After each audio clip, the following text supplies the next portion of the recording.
Hey there everyone, Steve Murray here. Today I wanted to chat a little bit about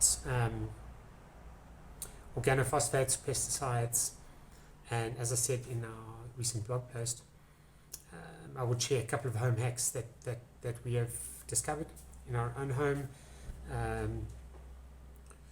to mitigate that exposure. And it's kind of interesting that from the pesticides perspective, we didn't really start off from an organophosphate or a chemical toxicity perspective. We started off from really a desire to live kindly, to live more kindly. It was something that my partner Jenny kind of challenged me to do, probably just prior to COVID and lockdown.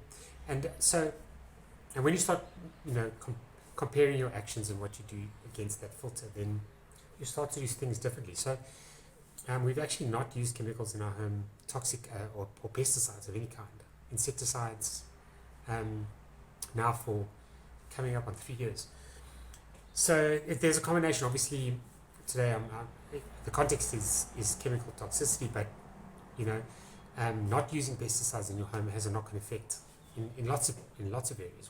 One of which is biodiversity, but we'll talk about that in another video.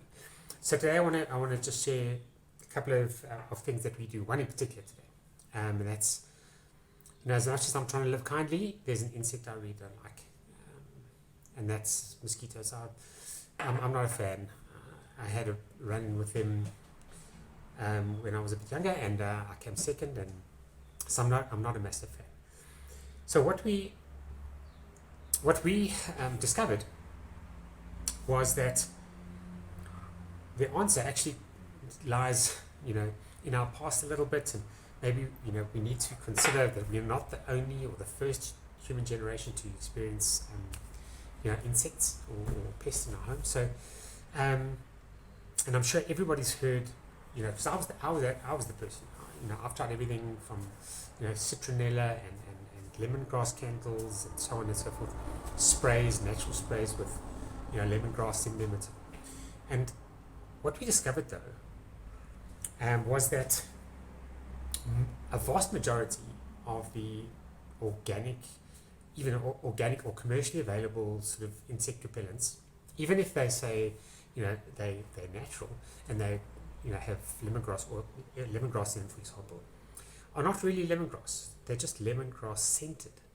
So in other words, we've learned how to synthesize the smell, the scent of lemongrass in the laboratory, and that's much cheaper than the actual lemongrass itself. So, and I don't know. I haven't actually checked this out, but just from my own anecdotal evidence, I would suspect strongly that mosquitoes know the difference. They've been around long before humans, and they'll be around long after us. I think they would know the difference between lemongrass scented and lemongrass. We may not know the difference, but they do. So when we discovered, this is something that we've had in our home for quite some time. These are essential oils. These are deter products. Certainly the market leader in terms of quality and purity of essential oils. And there are two in particular here that are not going to be surprising: lemongrass, and this one here is lemon eucalyptus. And as soon as we start to think through that and use lemongrass as opposed to lemongrass scented, it was a complete change of complete ballgame change.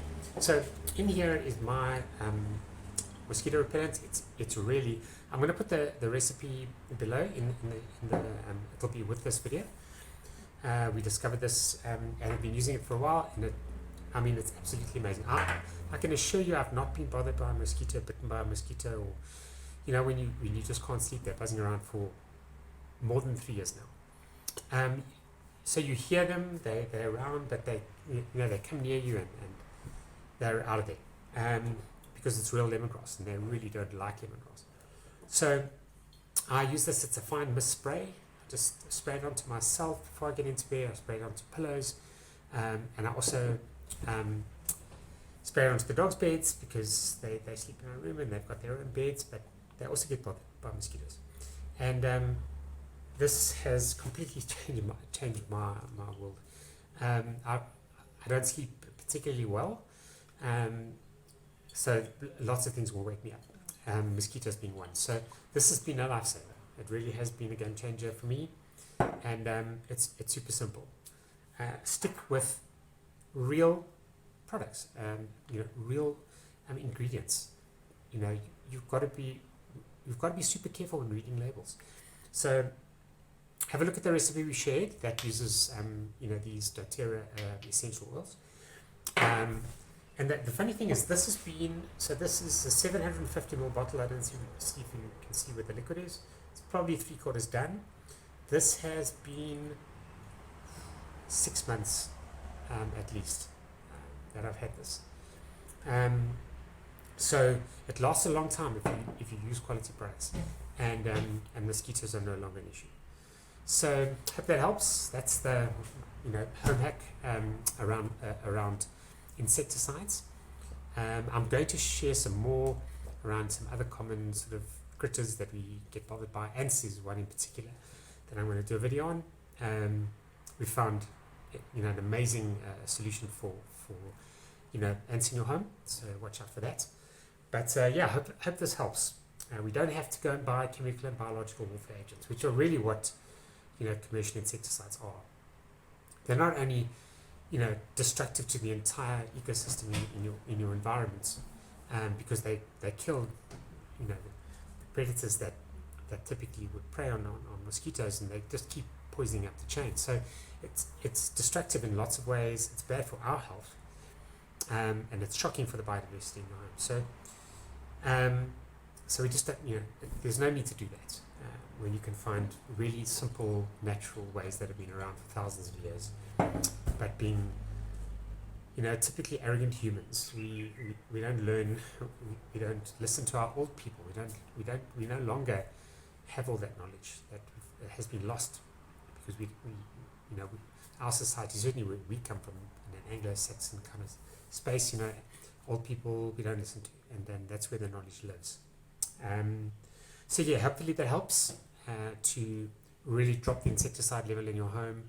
You don't need to use pesticides or insecticides in your home. So have a good day, and we'll be back soon with some other topics in this space.